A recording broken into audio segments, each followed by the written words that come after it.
Welcome to Expert Subjects Weekly Podcast.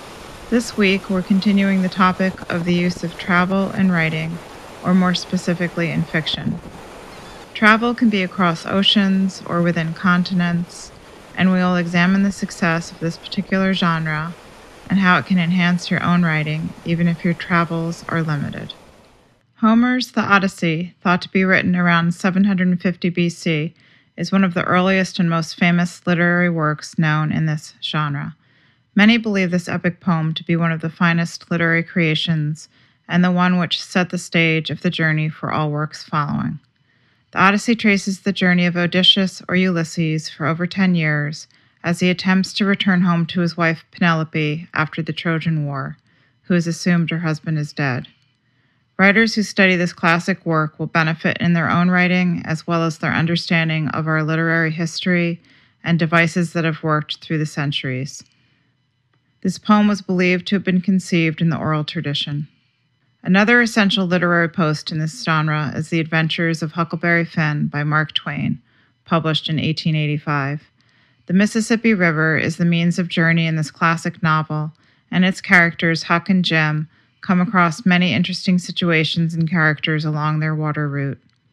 Digging into Twain's story will give writers seeds for their own fiction, travel being one that will send down strong roots into their prose.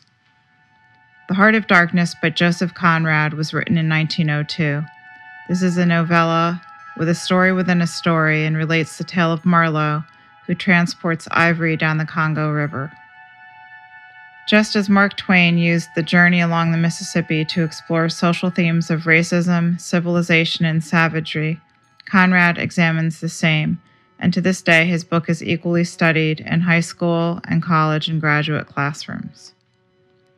In American fiction in the 20th century, the exploration of travel and writing continued strong.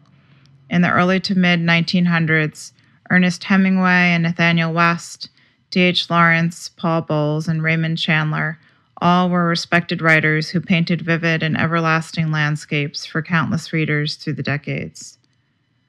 On into the late 1900s to the present, a great many talented writers have chosen this form to tell their tales. Some of my favorites are On the Road by Jack Kerouac, written in 1957, a stream of consciousness novel which many readers chose to plow through when they were on the cusp of adulthood, since its pages carry the restless spirit of youth. Lolita, written by Nabokov in 1955, is a tale of a shocking cross-country trip taken by the older Humbert and his 12-year-old girl companion.